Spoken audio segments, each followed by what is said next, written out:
Hello. We're in the garden this morning. You're watching Much Ado About Something, and I'm Donna. Well, it's early in the morning. I've already been out here in this garden a couple of hours. I've been cutting back some of the overgrowth here in the left-hand garden when you come out of my front door. I am trying to take back my flower bed. Let me show you what I've been doing this morning.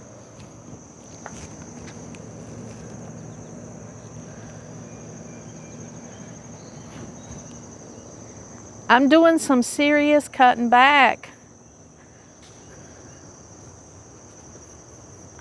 Here's my pile of debris and plants that I've cut out of the front garden. The overgrowth. Now here's my echinacea. I'm harvesting echinacea this morning. It's more than time. I've tried to leave some to go to seed. The birds love it. I've tried to leave some echinacea so the birds can eat some of the seed. But if I'm going to get any benefits, then now is the time for me to harvest. So I've been out here also harvesting some echinacea. I've made a little dent in all this overgrowth. Here is my Echinacea Harvest. If you've watched my videos, then you know that I love herbs and that I use herbs. I grew up using herbs without even really realizing what was going on. But I'll tell you a little story about echinacea, the first time that I used it. I can remember when I hadn't been in this house very long. I was 20 years old and I grew echinacea. And I had read some about echinacea, and I was going to boost my immune system, and I was just going to start using echinacea on a regular basis. So I go inside after having cut down my echinacea. I dug up roots. I cut leaves, stems, flowers, and I had dried a whole bunch of echinacea, and I was making echinacea tea. So I just took like a big handful of echinacea because, you know, I wanted my immune system to be really strong.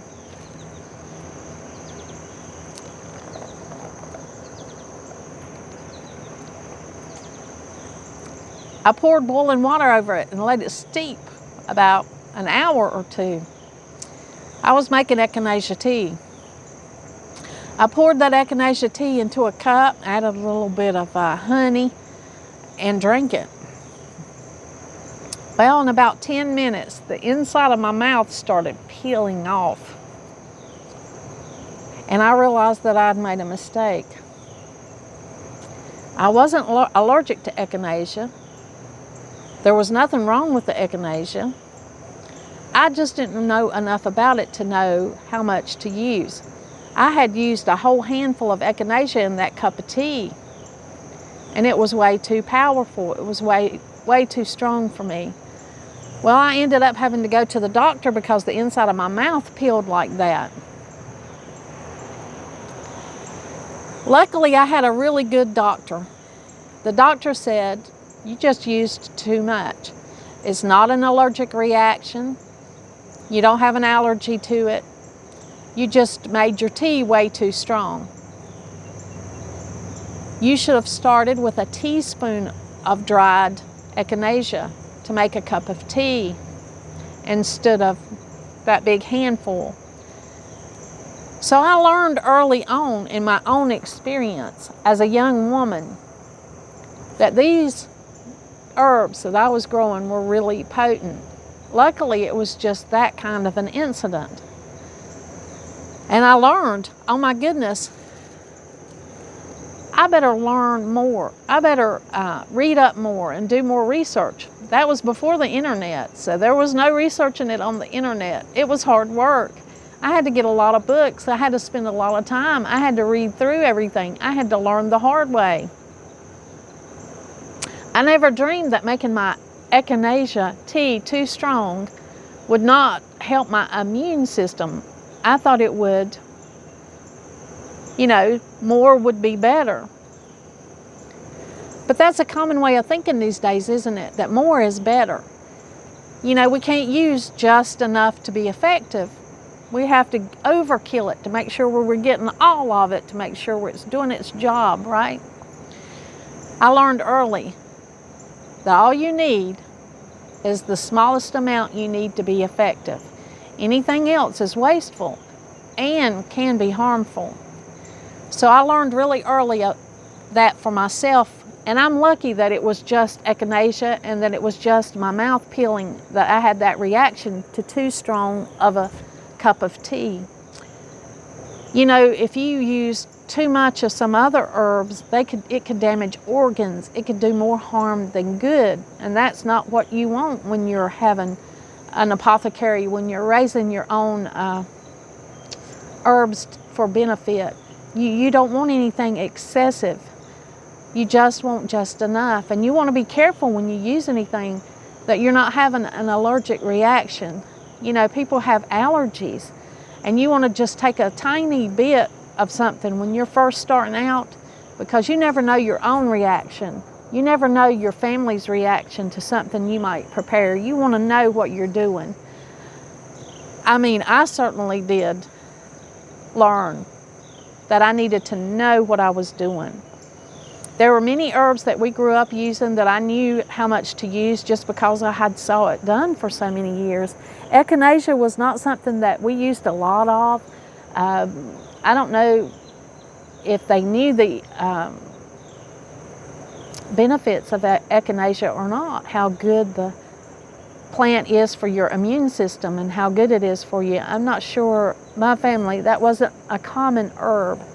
There was a lot of goldenrod, a lot of mullein, a lot of plantain. You know, there were many other herbs that were just common to our area that they used on a regular basis, but echinacea was not one of them. But me learning about echinacea's immune benefits made me want to start drinking echinacea tea.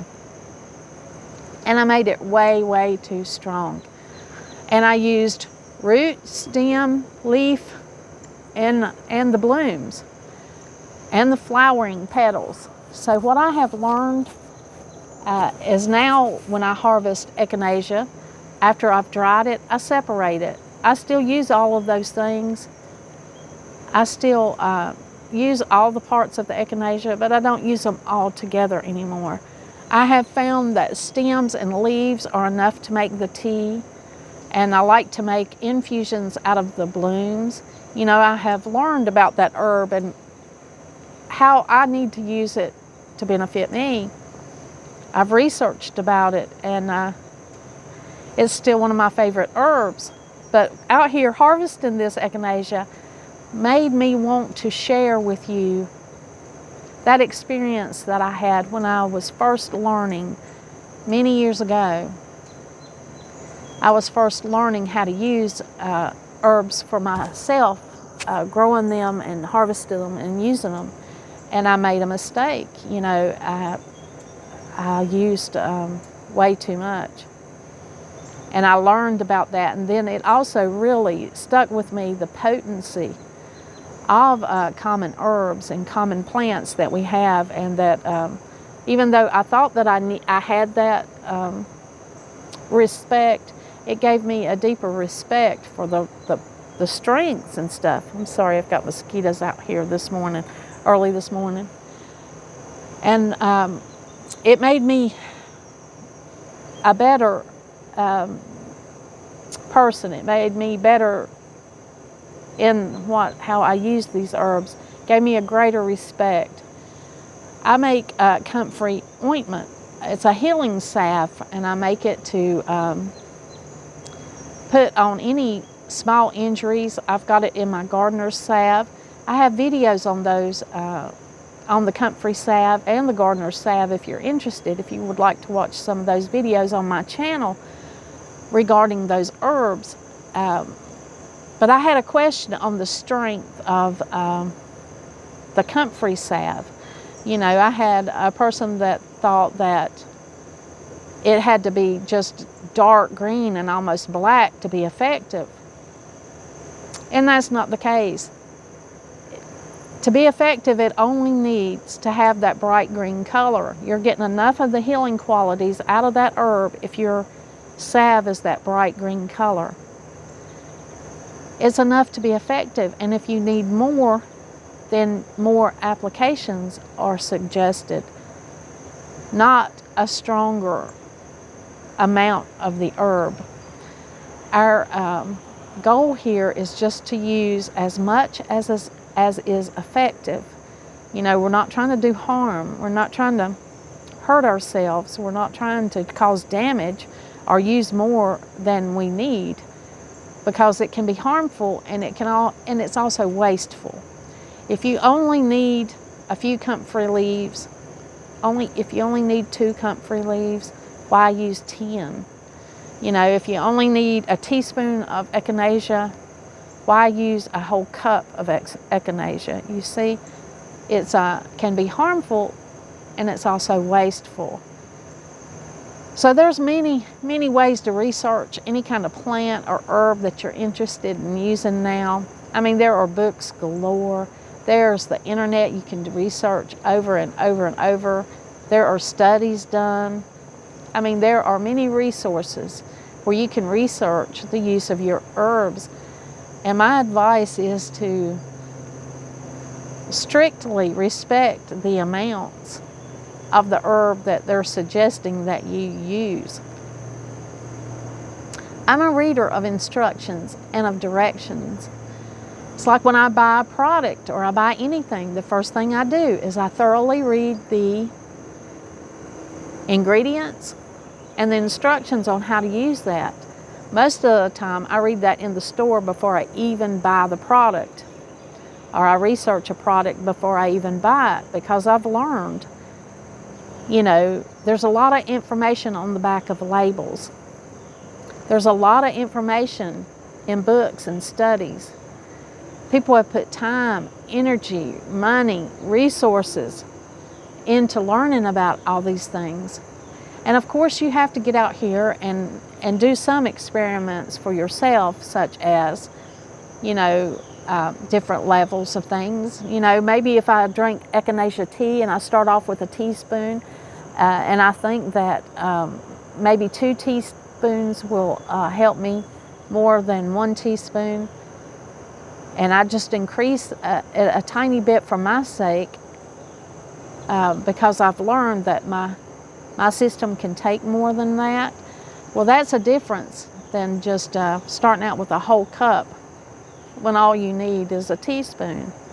You know, there's a difference in good sense, judging what you do for yourself, and then just a whole misconception that more of this is going to help me.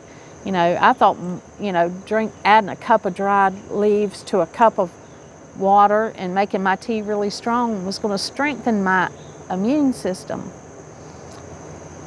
And it ended up taking out the lining of my mouth and probably my stomach too. That's what the doctor said. Not only is your mouth like this, but probably your esophagus and maybe even down to your stomach. So you've got to be careful. You've got to be careful with what you consume. You have to be careful with your herbs that you grow, the herbs that you dry and use. You've got to do your research. I have to do my research. You know, that really taught me a lesson many, many years ago, that I have to be really careful here. I could really mess up. You know, I could do more harm than good. And that's not your intention. Your intention to grow herbs and to use them is to strengthen and to make yourself better. It's not to cause damage. It's not to hurt yourself or anybody in any way. Even though growing up and using herbs, I knew the strength and the power of them.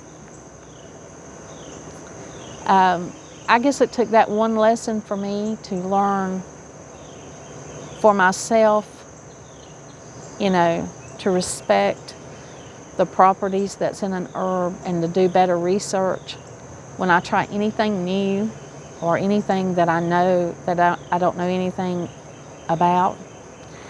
Now I know about echinacea. I've used it for many years now. Since that one incident, I've always had it in my garden. I harvest it, I dry it, I use it, and I'm aware of the strength of that plant. And I would never use more than a teaspoon per cup of dried echinacea for my tea. I wouldn't ever need any more than that. I would never use more than a few drops of a tincture that's made from echinacea, because I realized I don't need any more than that. And that's came along into all the other herbs. I'm out here in the garden this morning. I'm trimming back. I'm harvesting what I need out of it. I have a lot of overgrowth. It's been a lot of rain.